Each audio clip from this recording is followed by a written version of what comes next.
The note was written in crayon, the letters shaky and uneven, taped to the nurse's station desk where Amara Johnson couldn't miss it. Please visit Daddy. He is feeling lonely. Room 304. From Minji, Haiwan, and Tai Yang. Amara stared at the piece of construction paper, decorated with crooked Christmas trees and stars. Her heart squeezed. It was Christmas Eve, nearly midnight, and she was working the graveyard shift at Chicago Memorial Hospital. Most of the halls were quiet, patients sleeping, families gone home. But 3 children somewhere in this city were worried enough about their father to sneak a note to his nurse. She glanced down the hallway toward room 304. The patient there had been admitted 2 days ago with injuries from a car accident, though the 2 men in expensive suits standing guard outside his door suggested something far more complicated. She'd been warned by the charge nurse to keep interactions professional and brief, but this note, those children. Amara folded the paper carefully and slipped it into her scrub's pocket. Sometimes being a good nurse meant more than just administering medication and checking vitals. Sometimes it meant recognizing when someone, patient or family, needed something medicine couldn't provide. She grabbed her stethoscope and headed toward room 304, unaware she was about to step into a world far more dangerous than she could imagine. The men outside room 304 straightened when Amara approached. They were younger than she'd initially thought, mid-20s perhaps, with sharp eyes that tracked her every movement. Both wore dark suits despite the late hour, and neither smiled. "I need to check on my patient," Amara said, keeping her voice steady and professional. The taller one, Korean like most of the visitors she'd seen coming and going, studied her for a long moment before stepping aside. 5 minutes. I'll take as long as my patient needs, Amara replied, meeting his gaze directly. She'd worked in this hospital for 6 years, dealt with gang members, drug dealers, and every flavor of dangerous that Chicago had to offer. She wasn't about to be intimidated in her own hospital. Something flickered in the guard's expression. Respect, maybe, before he nodded curtly and opened the door. The room was dimly lit, only the soft glow from the monitor illuminating the space. The man in the bed wasn't asleep. He sat propped against pillows, his left arm in a sling, bandages visible beneath the hospital gown. Even injured, even in a hospital bed, he radiated a kind of controlled power that made the air feel heavy. Jae-sung Park. She'd read his chart. 35 years old. Businessman. Right. "Mr. Park," Amara said softly, approaching the bed. "I'm Amara, your night nurse. I wanted to check your vitals and see how you're managing with pain." He turned his head toward her, and she got her first clear look at his face. Strong jaw, sharp cheekbones, eyes so dark they appeared black in the low light. His hair was disheveled, unusual, she sensed, for a man who clearly valued control. A bandage covered part of his forehead, and bruising shadowed his left eye. But what caught her attention was the tattoo visible above the collar of his hospital gown, intricate black lines that disappeared beneath the fabric. She'd caught glimpses of it when changing his bandages earlier in her shift. 3 cherry blossoms intertwined with Korean characters, beautiful and meaningful. "I'm fine," he said, his voice deeper than she expected, touched with the barest hint of an accent. "You don't need to be here." "Your children disagree." Amara pulled the note from her pocket and held it up. "Minji, Haiwan, and Taeyang are worried about you." The change in him was immediate, his entire body tensed, his good hand gripping the blanket. Where did you get that?" "They left it at the nurse's station." Amara moved closer, setting the note on his bedside table. "I'm guessing they bribed or sweet-talked someone into bringing them here earlier." Jae-sung closed his eyes, and for the first time since she'd entered, he looked less like a dangerous man and more like an exhausted father. They were supposed to stay home with their grandmother. 6-year-olds don't always follow instructions, especially when they're scared. Amara began taking his blood pressure, her movements efficient but gentle. "How long since you've seen them?" 2 days. His voice was rough. "Since before the accident." Amara didn't comment on the pause, the way the word accident sat heavy and false between them. She noted his blood pressure, slightly elevated, and moved to check his temperature. That's a long time for little ones, especially at Christmas. It's safer this way. Safer for whom? Amara met his eyes as she removed the thermometer. "Mr. Park, I don't know what kind of business you're in, and frankly, it's not my concern. But I do know scared children when I see evidence of them. And I know that whatever danger you think you're protecting them from, the fear of losing their father might be worse. Jae-sung stared at her for a long moment.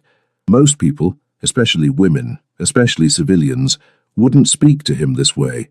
They either feared him or wanted something from him, but this nurse with warm brown skin, natural hair pulled back in a neat bun, and eyes that held both compassion and steel, seemed to see him as simply a patient, simply a father.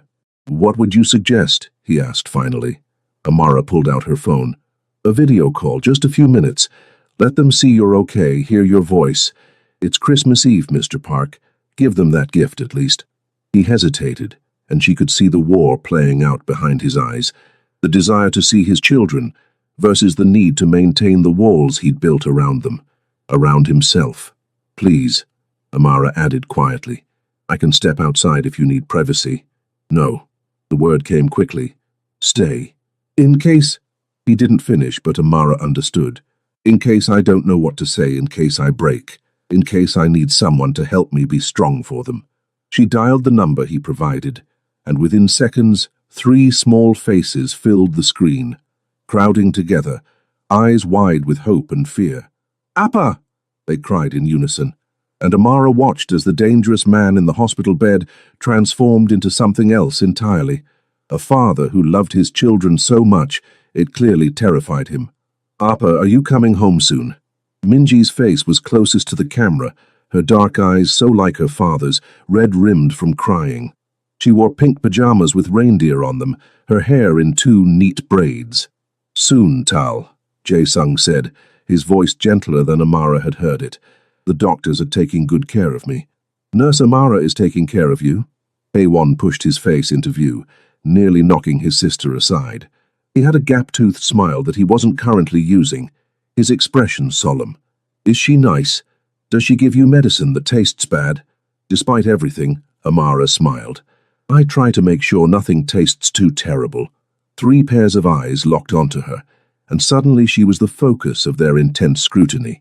She could see Jae-sung in each of them, the same dark eyes, the same serious way of studying the world. But there were differences too, hints of the mother they'd lost in the shape of their smiles, the curve of their cheeks. "You're pretty," Minji announced, "like a princess. Right, Tae-young?" The third triplet, who'd been quiet until now, nodded shyly. He was smaller than his siblings, Amara noticed, and seemed more reserved. "Do you like Christmas, Miss Amara?" "I do," Amara said, moving closer so she was in frame beside their father. "Though I'm working tonight, so I'm spending it at the hospital." "You're alone?" Haewon's expression turned distressed. "On Christmas? That's sad." "I'm not alone," Amara assured him. "I have lots of patients to take care of, and that makes me happy." "But you don't have family?" Minji pressed. "No kids? No husband?" "Minji," Jae-sung said sharply. But Amara laughed. "It's okay. No, I don't have children or a husband. My family is in Atlanta, but someone has to work on Christmas and I volunteered so nurses with young kids could be home." The 3 children exchanged looks, some silent communication passing between them that only siblings, especially triplets, could understand. "Halmayoni says we need to sleep now," Tae-young said reluctantly, "but we wanted to see you first, Appa. We were worried." "I know, Adul, I'm sorry." Jae-sung's hand tightened on the phone. "But I'm okay. And I'll be home as soon as the doctors say I can leave." "Promise?" All 3 children spoke together. "I promise." They said their goodnights, each child pressing their face close to the camera as if trying to kiss their father through the screen. When the call ended, the room felt suddenly emptier, the silence heavier. Jae-sung set the phone down carefully, his movements controlled, but Amara saw the tremor in his hand. She said nothing, giving him space to compose himself, busying herself with adjusting his IV, even though it didn't need adjusting. "Thank you," he said finally. "For the note. For the call. You didn't have to do that." "Yes, I did." Amara met his eyes. "I'm a nurse, Mr. Park. Taking care of people, all aspects of them, not just their physical injuries, that's my job. Most nurses wouldn't have bothered." "Then you've had the wrong nurses." She made a notation on his chart. "Your children are beautiful. How long have you been raising them alone?" The question was bold, probably crossed a professional line, but something about this man and his lonely children on Christmas Eve made her willing to risk it. 2 years. His voice was flat. Their mother, she died when they were 4. Cancer. It was fast. I'm sorry. Amara's hand moved instinctively to his, a brief touch of comfort before she caught herself and pulled away. That must be incredibly difficult. They barely remember her. Jae-sung stared at where her hand had been. Sometimes I think that's worse. They're growing up without a mother, and soon they won't even have memories of her. They have you, Amara said firmly, and from what I just saw, you're a good father. That matters more than you might think. Jae-sung laughed, but there was no humor in it. A good father wouldn't have ended up in a hospital bed 2 days before Christmas. A good father wouldn't have men with guns standing outside his door. A good father wouldn't be involved in things that might make his children targets. So he wasn't even pretending it was just a car accident. Amara appreciated the honesty, even if it confirmed her suspicions about exactly what kind of business Jae-sung Park conducted. A good father, Amara said slowly, is one who loves his children and tries to do right by them, even when he makes mistakes. And from what I just witnessed, Mr. Park, you clearly love those 3 kids more than anything. Before he could respond, raised voices erupted from the hallway. Amara spun toward the door as it burst open, one of the guards stumbling backward, hand reaching for something under his jacket. "Boss, we have a problem." A man pushed past the guard, and Amara's training kicked in immediately. She positioned herself between the stranger and her patient, one hand reaching for the call button. "Get away from him," the newcomer snarled. He was tall, broad-shouldered, with a scar running down his left cheek, his eyes locked on Jae-sung with pure hatred. "You think hiding in a hospital will save you? You think—" "Amara, move!" Jae-sung's voice was cold, commanding, nothing like the gentle father from moments ago. But Amara had spent 6 years working in one of Chicago's busiest emergency rooms. She'd dealt with violent patients, gang confrontations, and more threats than she could count. She didn't move. "Sir, you need to leave immediately, or I'm calling security," she said, her voice steady despite her racing heart. "This is a hospital, and you're disturbing a patient." The man's attention snapped to her, and something ugly twisted his expression. "You his whore? That's why you're protecting him." The insult should have stung, but Amara had heard worse. "I'm his nurse, and you have 5 seconds to leave before I hit this button and have you arrested for threatening a healthcare worker." For a moment, everything hung in balance. The stranger's hand twitched toward his waist. The guards in the hallway tensed. Jae-sung tried to push himself up with his good arm, clearly intending to intervene despite his injuries. But Amara held her ground, thumb hovering over the call button, eyes locked on the intruder with the kind of fearless determination that came from years of refusing to be intimidated by anyone. The stranger took a step back, then another. "This isn't over, Park. You and I both know it." He turned and left, the guards following, and suddenly the room was silent again except for the steady beep of the heart monitor that had definitely increased its pace. Amara's hand was shaking as she lowered it from the call button. The adrenaline that had kept her steady was beginning to fade, replaced by the delayed realization of how dangerous that situation had been. "You shouldn't have done that." Jae-sung's voice was tight. "He could have hurt you, he could have, but he didn't." Amara turned to face him and was surprised to find something like fear in his eyes. Not for himself, for her. "And I wasn't about to let anyone threaten a patient in my care. You don't understand what you just—" "I understand enough." Amara checked his monitors, noting his elevated heart rate and blood pressure. "I understand that you're involved in something dangerous. I understand that man wants to hurt you. And I understand that despite all of that, you're still just a patient who needs care, and a father who loves his children." She met his eyes, saw the war playing out there again, the desire to push her away versus the clear respect he was developing for this stubborn nurse who refused to be intimidated. "You should request a different nurse for tomorrow night," Jae-sung said finally. "It's not safe for you to be around me." Amara smiled, small and genuine. "Mr. Park, I'm from the south side of Chicago. I stopped worrying about safe a long time ago. Now, let me give you something to help you sleep." "Doctor's orders." As she administered the medication, she tried to ignore the way his eyes followed her movements, intense and unreadable, tried to ignore the strange pull she felt toward this dangerous man with his 3 lonely children and his visible struggle between the life he led and the father he wanted to be. She was just doing her job, Amara told herself, just being a good nurse. But as she left the room and felt his gaze on her back, she suspected they both knew it was already more complicated than that. Amara was back the next night, despite the logical part of her brain screaming that she should have taken Jae-sung's advice and requested reassignment. It was Christmas Day now, and the hospital was quieter than usual, skeleton staff managing the patients who couldn't go home for the holidays. She'd spent her break researching Jae-sung Park. What she'd found had confirmed her suspicions and added layers of complexity she hadn't expected. He wasn't just involved with the Korean Mafia, he ran it.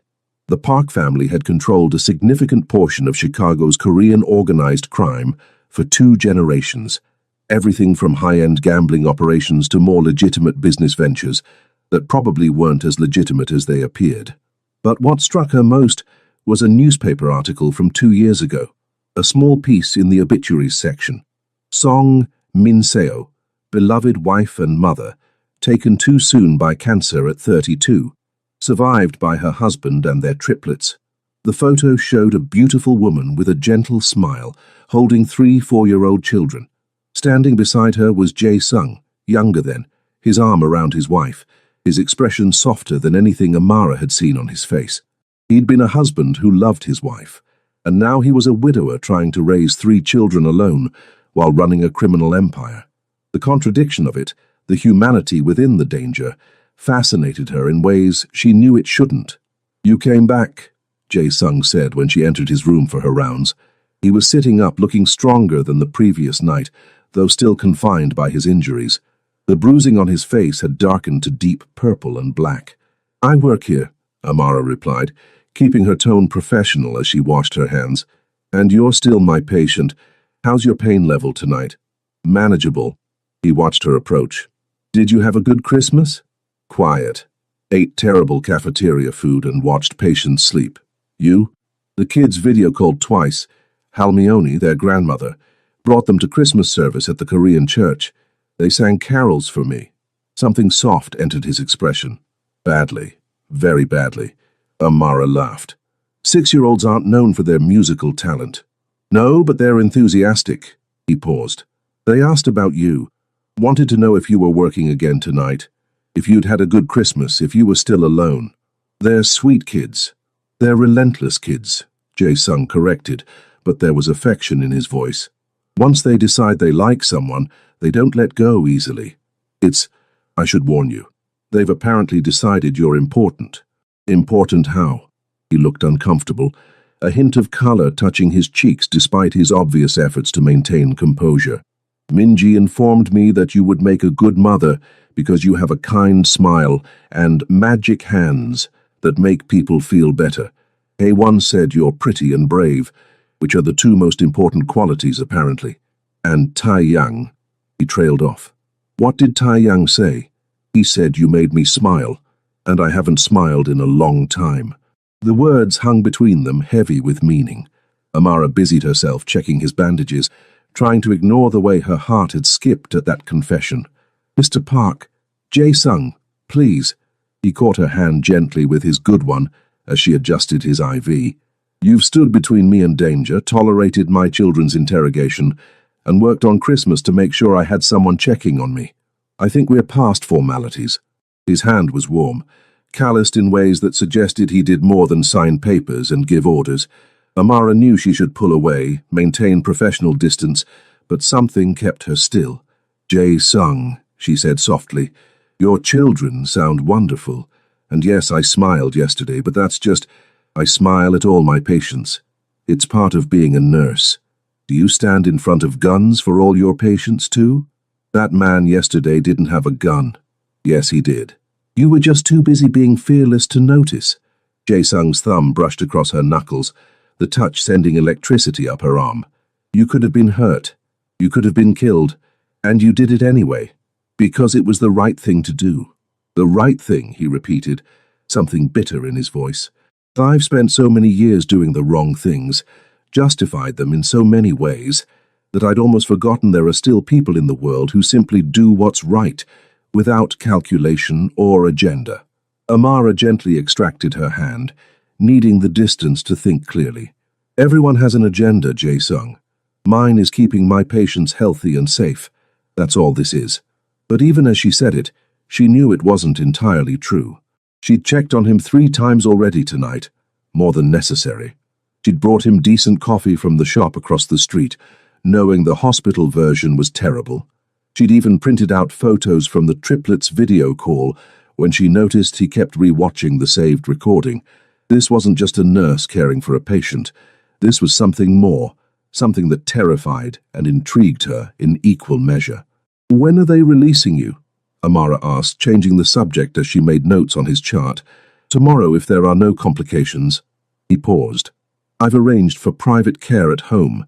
The hospital administrator was very accommodating once my lawyer explained the situation." Of course he was. Amara couldn't quite keep the disapproval from her voice. Money and power could buy anything, apparently, including early discharge against medical advice. "You disapprove? I think you should stay another 3 days minimum. Your injuries are serious, and if that wound reopens, then I'll have a doctor at my house who can handle it." Jae-sung's voice was firm.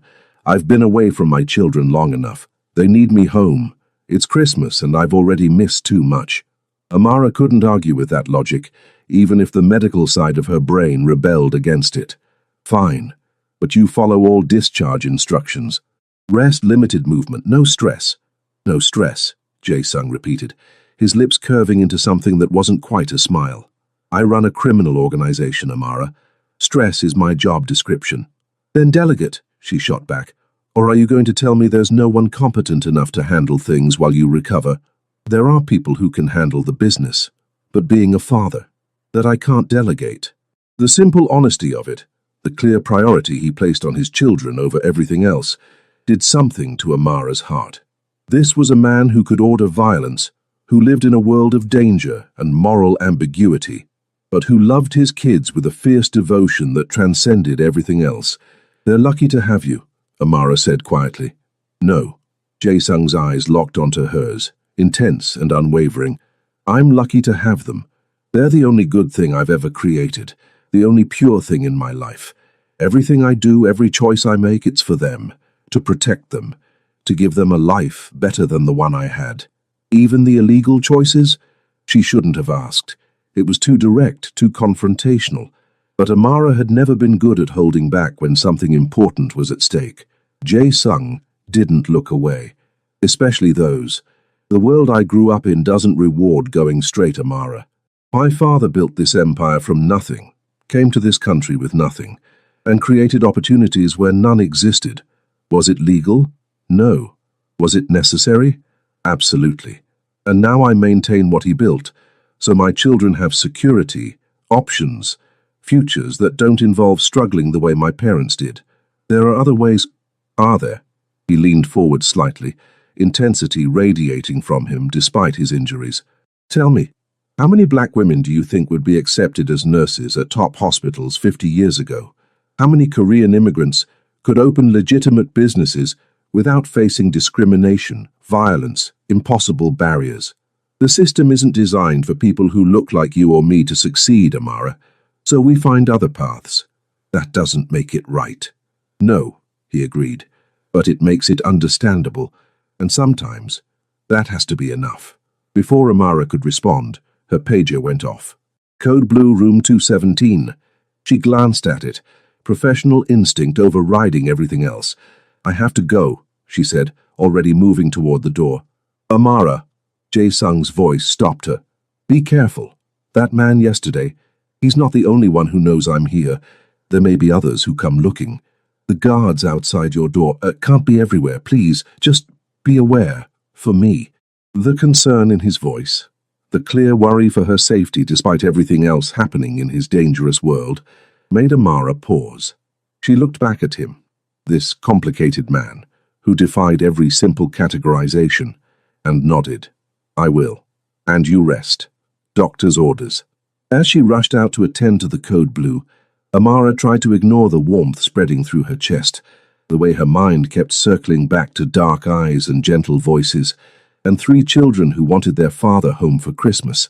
She was in dangerous territory, and it had nothing to do with organized crime and everything to do with the way Jae-sung Park was beginning to make her feel things she'd sworn off years ago. Things like connection, like possibility, like hope for something more than lonely Christmas shifts and empty apartments.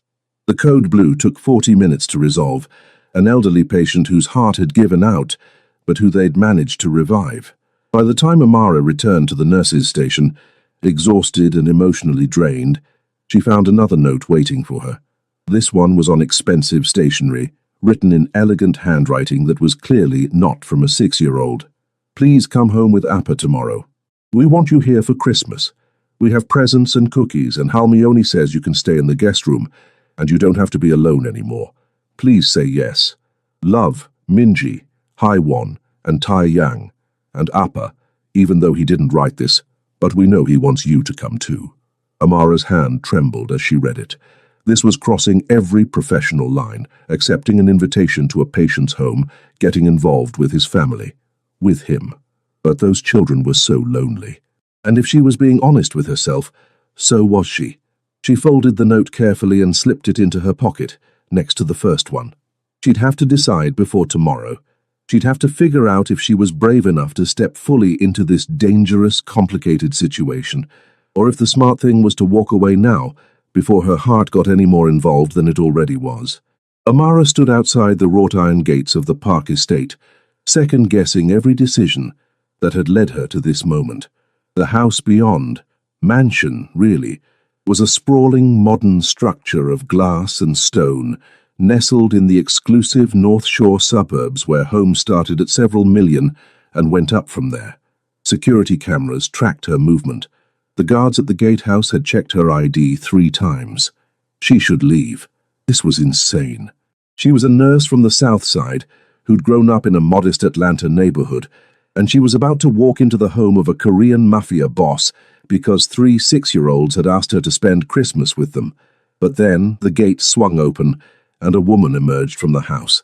She was elderly, her silver hair pulled back in a neat bun, wearing traditional Korean hanbok in deep burgundy. She moved with quiet grace, her expression warm but assessing as she approached. "You must be Amara," she said, her English accented but clear. "I am Park Soon-ja, Ye-sung's mother. The children have been watching for you since dawn. Mrs. Park, I'm not sure I should... Call me Halmione. Everyone does." The older woman's eyes crinkled with a smile. "And you should absolutely stay. My son has been unbearable since returning home yesterday, worried you would decline the invitation. The children have been worse. Please come inside before they wear holes in the carpet from pacing." Amara found herself being gently but firmly guided through the gates, up a stone pathway lined with dormant gardens that probably bloomed spectacularly in spring.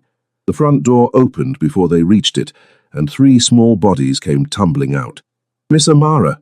Minji reached her first, grabbing her hand with both of hers. "How you came? We made cookies and Halmione helped us wrap your present, and Appa said you might not come, but I knew you would because you're nice and—" "Breathe, Tal," Soon-ja said gently, but she was smiling. Haiwon attached himself to Amara's other hand, beaming up at her with that gap-toothed grin. "Do you like kimchi? Halmione made traditional Christmas food, but also Korean food, because Appa says Americans don't always like our food, but I think you will because you're not scared of anything." Tae-yang hung back slightly, shy but clearly excited, clutching a poorly wrapped package to his chest. "I picked your present," he said softly. Minji and Haewon helped wrap it, but I picked it. Amara's throat tightened.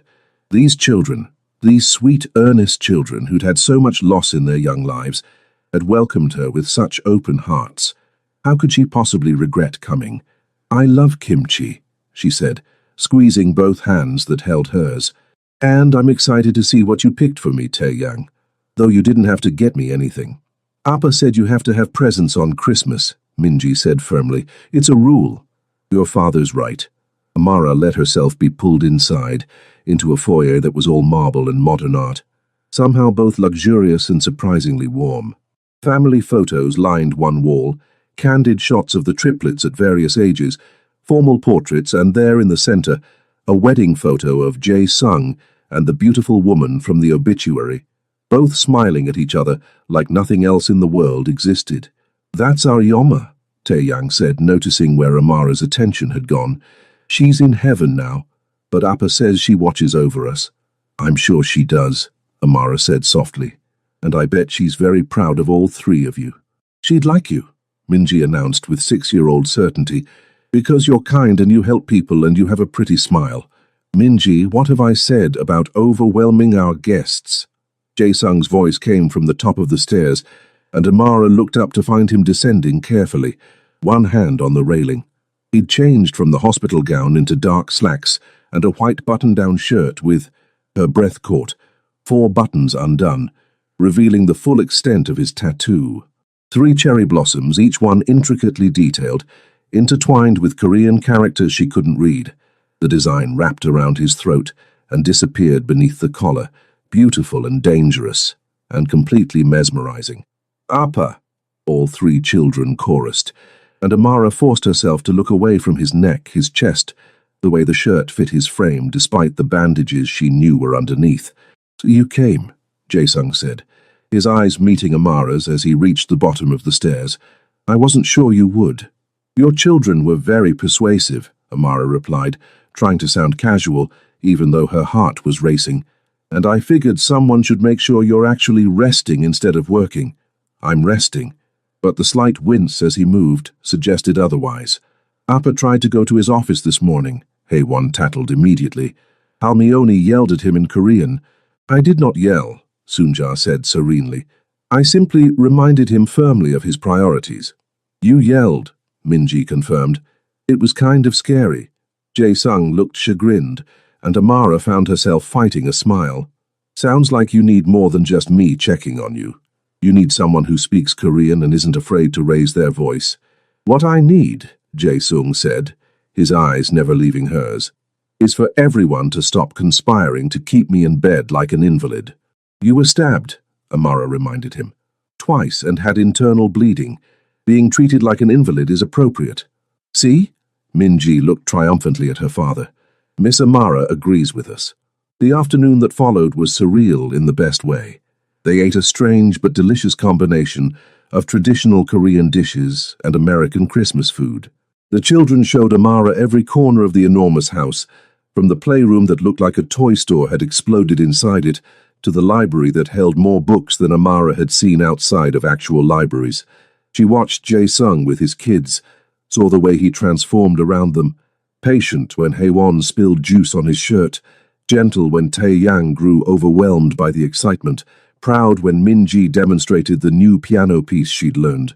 This was a different man from the cold figure in the hospital bed, or even the intense person she'd argued with about right and wrong. This was just a father, doing his best. "You're good with them," Sunja said quietly, finding Amara alone in the kitchen while helping clean up from dinner. "The children, they've been struggling since their mother passed.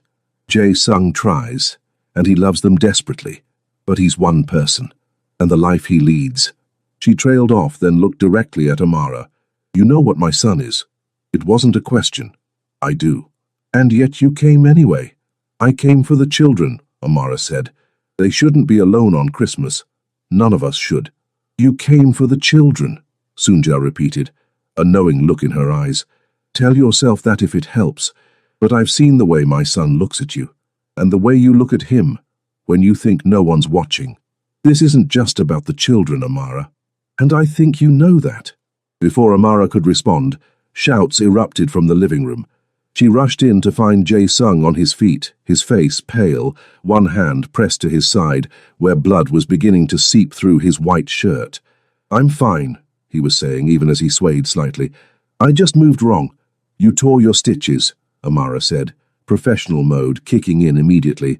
"Kids, go with Halmione, please, right now." The children scattered, shepherded by Sunja, who threw Amara a look of approval before disappearing. Amara guided Jae-sung to the couch, carefully lifting his shirt to examine the damage. "I told you to rest," she said, her hands steady, even though her heart was pounding. The wound had partially reopened, blood welling steadily from the surgical site. I was resting.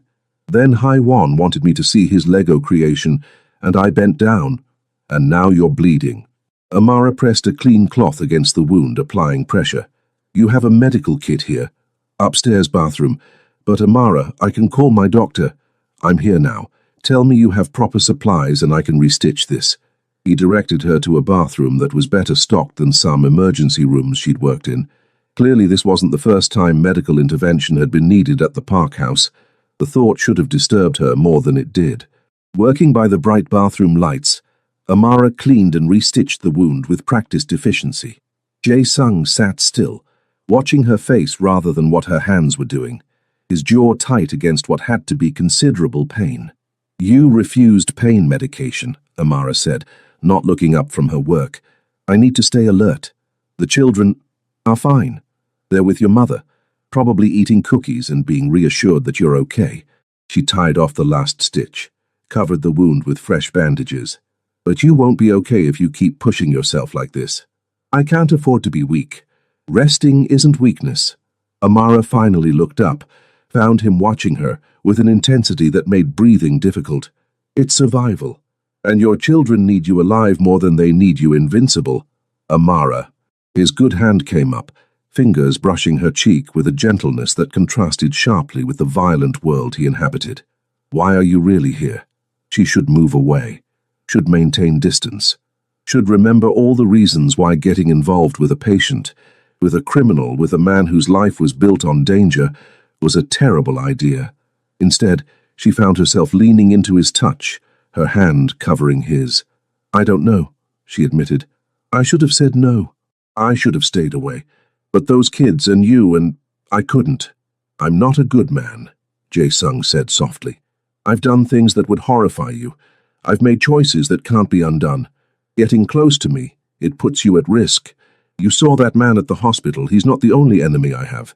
I know. Amara's other hand rested over his heart, feeling it beat steady and strong beneath her palm. I know all of that, and I'm still here. Why? Because those children wrote me a note in crayon. Because you love them so much it breaks and remakes you at the same time. Because when you look at me, I feel seen in a way I haven't in years. She took a shaky breath. And because maybe I'm tired of always being careful, always being smart, always being alone. Jae-sung's thumb traced her jawline, his eyes searching hers. I can't promise safety. I can't promise normal. Everything about my life is complicated and dangerous and morally grey. I'm not asking for promises, Amara whispered. I'm just asking, let me see where this goes. Let me be here, for you and for those kids. Let me... He kissed her, gentle. Despite the fire, she could feel him holding back, mindful of his injuries and the chaos of emotions swirling between them. It was a kiss that tasted like possibility and danger, like Christmas miracles and terrible decisions, like everything Amara had been running from and toward simultaneously. When they broke apart, both breathing hard, Jae-sung rested his forehead against hers. Please visit Daddy. He is feeling lonely, he murmured. That's what Tai-yang told them to write. He said I looked lonely in that hospital bed, and he thought maybe you were lonely too, and that maybe we could be lonely together, and then neither of us would be lonely anymore. Amara laughed, the sound slightly wet with unshed tears. That's very wise for a 6-year-old. They're too smart for their own good. Takes after their mother. He pulled back slightly, studied her face.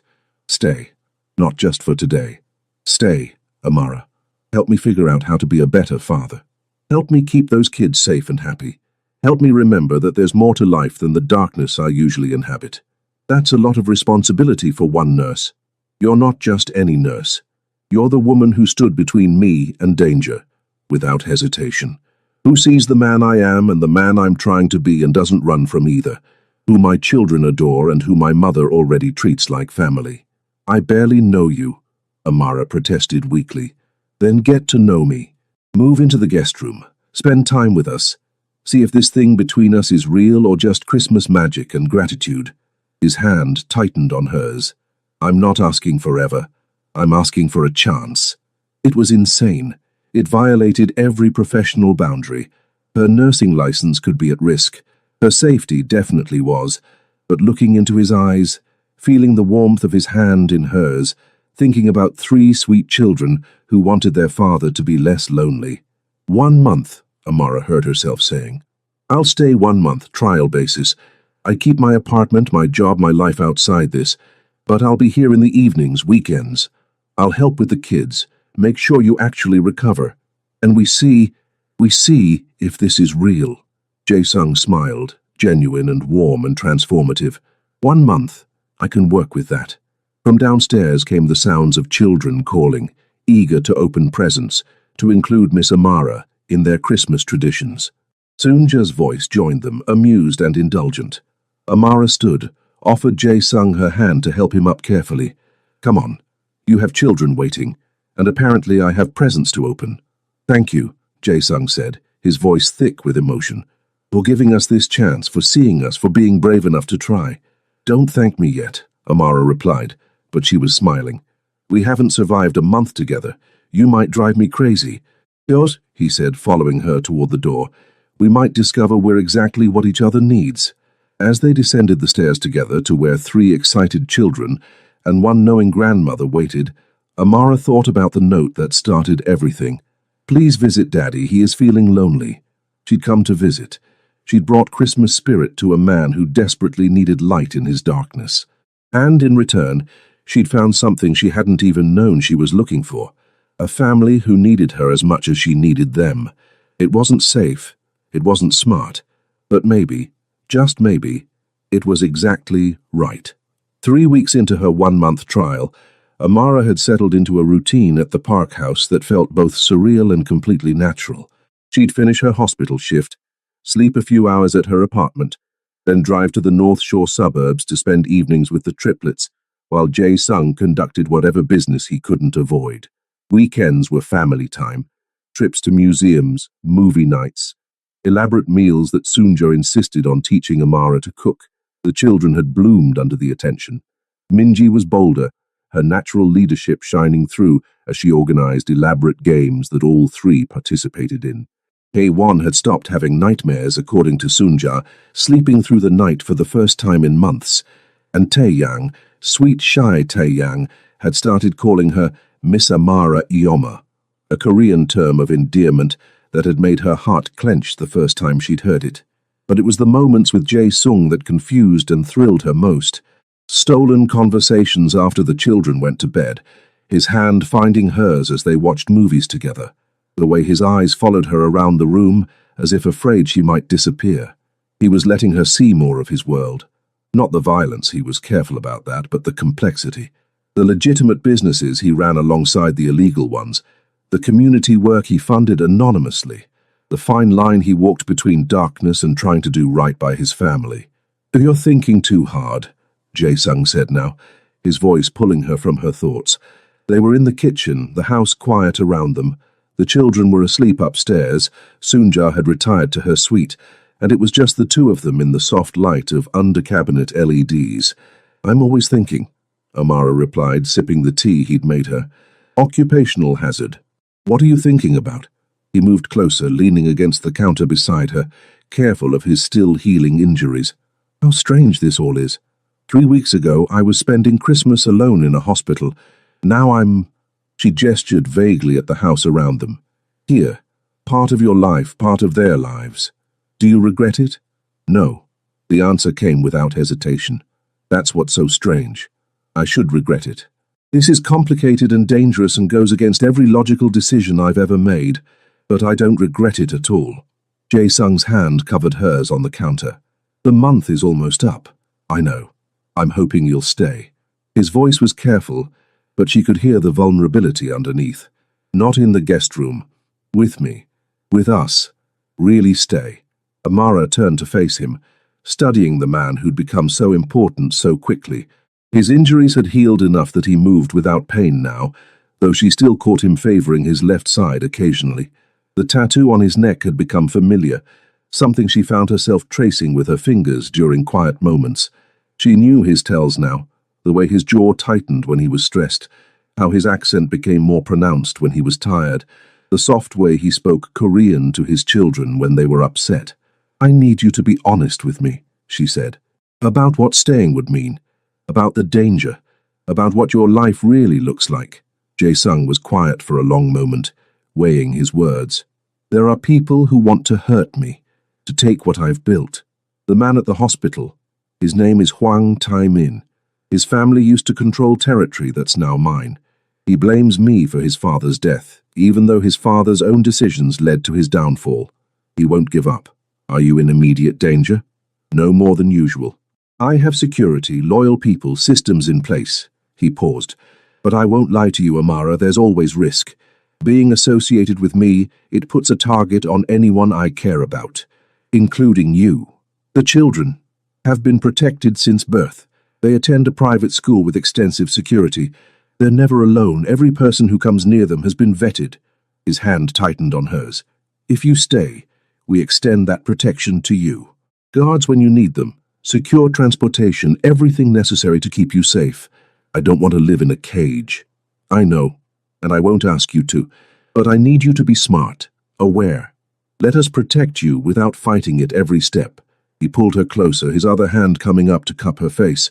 I'm being selfish asking you to stay. The right thing would be to let you go, keep you out of this world, but I can't. Those kids need you. I need you. Need, Amara repeated softly. That's a strong word. It's the right word. Jae-sung's thumb brushed her cheek. You've brought light into this house, Amara. You've given my children something I couldn't. A maternal presence. Someone who cares for them without agenda or obligation. You've shown me that I can be more than just the head of an organization, that there's room in my life for something soft and good. I'm not soft. No, he agreed, smiling slightly. You're steel wrapped in kindness. You're the woman who stood up to armed men to protect a patient, who calls me out when I'm being stupid, who makes my children laugh and my mother approve. His forehead touched hers. You're exactly what we need. What I need. Before Amara could respond, her phone buzzed. She glanced at it, saw her supervisor's name and frowned. I need to take this. It's the hospital. The conversation was brief, but concerning. There'd been an incident. A patient brought in with suspicious injuries asking specifically for Amara by name. The description the intake nurse gave made Amara's blood run cold. That's Hwang's younger brother, Jae-sung said immediately when she told him, his expression darkening. It's a trap, you can't go. I have to. He's asking for me specifically. If I don't show up, it reflects poorly on the hospital. Could cost me my job. Your job isn't worth your life. We don't know it's a trap for certain. But Amara's voice lacked conviction. I'm a nurse, Jae-sung. I can't just refuse to see a patient because of who they're related to. Yes, you can. Especially when that patient is using you to get to me. He was already pulling out his phone, texting rapidly. If you insist on going, you don't go alone. I'm coming with you, and so are my people. You can't walk into a hospital surrounded by guards. Watch me. They argued for 10 more minutes, but eventually compromised. Amara would go to the hospital, but 2 of Jae-sung's most trusted security would be there, dressed as civilians, keeping their distance but watching. Jae-sung would stay at the house with the children, but he'd be in constant communication. Promise me, Jae-sung said as she gathered her things, catching her hand and pulling her back for one more moment. Promise me you'll be careful, that you'll leave at the first sign of trouble, that you won't try to be a hero. I promise to be smart, Amara said, stretching up to kiss him briefly, and I promise I'm coming back. We still have a week left in our month. We have more than a week. He kissed her again, deeper, urgent. We have a lifetime if you'll stay. Please stay, Amara. Don't let fear drive you away. I'm not afraid, she whispered against his lips. That's the problem. I should be terrified of all of this, but I'm not. I'm falling, Jae-sung. Falling for you, for those kids, for this strange, complicated life, and I don't know if I'm ready for that. Then fall, he said simply. I'll catch you. I promise. The hospital was unusually quiet when Amara arrived an hour later. Her supervisor met her at the entrance, looking concerned. He's in room 412. Came in complaining of chest pain, but his vitals are stable. Something feels off about this, Amara. Maybe you should... I know. I'll be careful. She could feel the security team Jae-sung had sent, even though she couldn't identify which people they were. The knowledge was both comforting and unsettling. This was her life now if she stayed, always aware of potential danger, always watched over, always connected to Jae-sung's dark world. Room 412's door was closed. Amara took a deep breath, settled her professional mask in place, and entered. The man in the bed looked nothing like his brother. Where Hwang Tae-min was rough and scarred, this man was refined, almost delicate. But his eyes held the same cold calculation. "Nurse Johnson," he said, his English perfect. "Thank you for coming. I know it's unusual, requesting a specific nurse. What seems to be the problem, Mr. Hwang? Please call me Seung, and the problem—" He sat up fully, and Amara's instincts screamed. "The problem is that you've inserted yourself into business that doesn't concern you." Amara moved toward the door, but it opened before she reached it. Hwang Tae-min stepped inside, and this time there was definitely a gun visible under his jacket. "Going somewhere?" he asked, his voice mocking. "We're just getting started." But before he could say more, the door burst open again. Not Jae-sung, he'd promised to stay with the children, but 5 men and women in hospital security uniforms, weapons drawn. "Chicago PD undercover detail," the lead officer said, and Amara recognized her. Officer Martinez, who'd been working hospital security for months. "Hands where we can see them. Now." The Hwang brothers were arrested within minutes, both wanted on outstanding warrants that Amara suspected Jae-sung had made sure would be enforced at exactly this moment. As she gave her statement to the police, her phone buzzed with a text from Jae-sung. "I told you I'd protect you, always. Come home, Amara. Come home to us." Home. When had the Park House become home? When had Jae-sung and 3 6-year-olds become her family? But as Amara drove back through the quiet streets, away from danger and toward the lights of the house where people who loved her waited, she realized it didn't matter when it had happened. It only mattered that it was true. She found Jae-sung in the living room, trying to pretend he hadn't been pacing. He crossed to her in 3 strides, pulling her into his arms with a desperation that spoke of every fear he'd been holding while she was gone. "You're okay," he breathed against her hair. "You're okay. I'm okay. Your security team was perfect, and apparently you had undercover police already in place. I've been working with the district attorney for months, building a case against the Hwang family. Tonight just accelerated the timeline." He pulled back enough to see her face. "I'm sorry you were used as bait." "I wasn't bait, I was protected." Amara's hands framed his face. "You kept your promise. You kept me safe without caging me, without taking away my choices." "Amara, I'll stay." The words came easily. Felt right. Not just for the rest of the month, really stay. Move in, be part of this family, figure out how to balance my nursing career with your world. "I'll stay," Jae-sung. His kiss was answer enough, but when they broke apart, he said the words anyway. "I love you. I know it's fast, I know it's crazy, but I love you. From that first moment you stood between me and danger, fearless and stubborn and absolutely perfect." "I love you too," Amara whispered. "You and those 3 troublemakers upstairs. This whole complicated, beautiful mess." "Miss Amara," Minji's voice came from the stairs, followed by the thunder of 3 6-year-olds who should absolutely have been asleep. "Are you back? Did you fight bad guys? Are you staying forever now? Can we call you Ioma instead of Miss Amara Ioma?" Jae-sung groaned, but Amara laughed, opening her arms as all 3 children barreled into her. "I'm staying, and you can call me whatever feels right." "Ioma," Tae-young said firmly, snuggling against her side. "You're our Ioma now." "Then I'm your Ioma now," Amara agreed, feeling her heart expand to hold all of this, the danger and the love, the complications and the certainty, the man watching her with devotion in his eyes, and the children who'd brought them together with a simple crayon note. Soonja appeared in the doorway, took in the scene and smiled.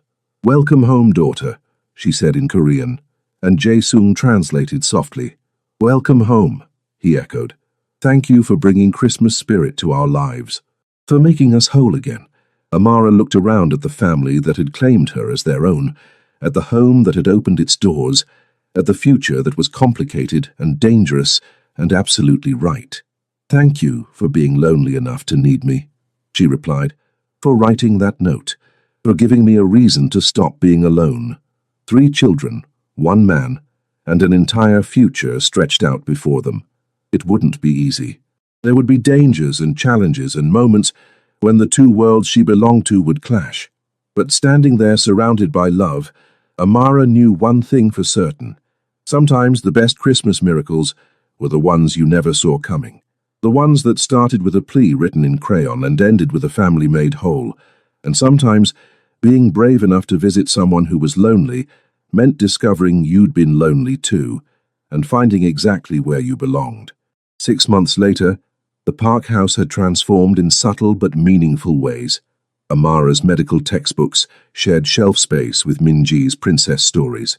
The kitchen held both kimchi in traditional earthenware and the ingredients for Amara's grandmother's peach cobbler. Photos had been added to the family wall, Amara with the triplets at the zoo, Jae-sung and Amara at a charity gala, all of them together at Minji's piano recital. Amara had reduced her hospital hours, taking a position at a private clinic.